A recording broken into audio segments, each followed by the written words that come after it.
Man United handed double injury boost as duo return to training. Rasmus Højlund could be in contention to return for Manchester United this weekend after returning to training on Wednesday.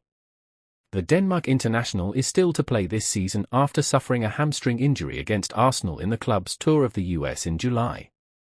It was initially expected the 21-year-old would return following September's international break, but the striker missed games against Southampton and Barnsley. United head to South East London on Saturday evening to take on Crystal Palace, and Højlund could be in line to make his first appearance of the season after rejoining his teammates at United's training base at Carrington. Alongside him was Mason Mount, who is thought to have recovered from a fresh muscle injury quicker than expected. Mount managed just 8 starting appearances in his injury-hit debut campaign at Old Trafford, but featured prominently during United's pre-season tour of the US. The 25-year-old did enough to earn a place in the first team at the start of the new season, starting United's first 2 league matches against Fulham and Brighton.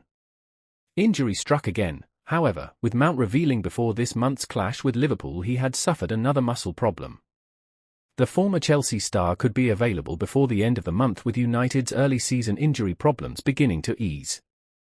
Luke Shaw is another who has not featured this season, with Ten Hag suggesting this week there is still no definitive timeline for his return. The left-back, who played twice for England at Euro 2024, has not played for his club since February with a calf injury, his latest issue. First, Luke Shaw is progressing but not ready yet to be selected, Ten Hag said on Monday. Of course, we have a plan in our head when he can be ready, but you are always dependent on how the progress will go. You can make a suggestion of a return date because there are so many factors why a plan can accelerate or slow down. Manchester United are ready to abandon plans to keep Old Trafford if they build a new £2 billion super stadium next door. It means United's 114-year-old home will be bulldozed to the ground if they decide against redeveloping it and instead go with their preferred option of creating a 100,000-seater Wembley of the North. United revealed their plans in the summer to scale down Old Trafford to a capacity of around 30,000 to preserve the history of the club and provide a venue for the women's and academy teams.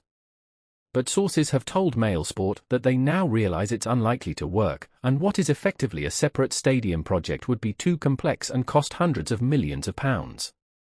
Old Trafford holds huge sentimental value for United fans around the world, with its Munich clock and tunnel commemorating the 1958 air disaster, as well as the statues of Sir Matt Busby, Sir Alex Ferguson, Jimmy Murphy and the United Trinity of Sir Bobby Charlton, George Best and Denis Law. Sir Jim Ratcliffe has been in favour of building a new 100,000-capacity Wembley of the North. United will set up a heritage focus group to make sure the historical elements of Old Trafford are preserved if they do knock it down.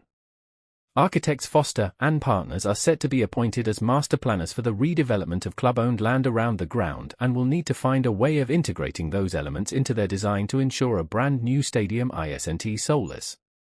The latest twist in the future of Old Trafford comes as United prepare to email a survey to season ticket holders and members on Friday to seek their opinions. Some fans who might have been in favour of a new stadium if it involved keeping Old Trafford might now vote against. However, former United captain Gary Neville, who sits on the task force led by Lord Coe that is driving the stadium project, believes the sentimental argument is being overplayed. None of the stands that were there when I first went in 1979 are there in the same form, said Neville in an interview with The Athletic. Most of the stands have been built between 1993 and 2005. We'd not be keeping anything that is 100 years old. What is it that we'd be saving? Yes, we must keep the statues, the Munich clock or tunnel. They must be a part of whatever Old Trafford becomes. United have also come to the conclusion that a 30,000 capacity is too high for the women's and academy teams. The women kick off the WSL season against West Ham at Old Trafford on Saturday, and only one stand will be open due to low ticket sales. The club feel it would be better to build a 15,000-seater venue on site sometime in the future, which could be increased in size as interest grows in the women's team. This assumes that United decide to follow Sir Jim Ratcliffe's vision for a new stadium. The club's co-owner said in the summer that he wants a final decision by the end of the year, so work could be completed by around 2030. United's main focus is still on a rebuild, but a £1 billion redevelopment of Old Trafford at roughly half the cost is still on the table. Finance and the views of fans will be the two key factors. Ratcliffe accepts that public funding is only likely to be made available to regenerate the area around Old Trafford and not to build the new stadium itself. A delegation from United, the Greater Manchester Combined Authority and Trafford Council will make a presentation at the forthcoming Labour and Conservative Party conferences. Ratcliffe has been determined to put football first since investing £1.3 billion in United, and is wary to go down the same route as clubs like Everton, who have been hit with 2 points deductions for breaching profit and sustainability rules trying to finance their new stadium. United reported a net loss of £113.2 million in their latest accounts released last week, taking the total figure over the last 5 years to £370 million. The club also has a long-standing debtor for £96.5 million dating back to the Glazer family's leverage takeover in 2005.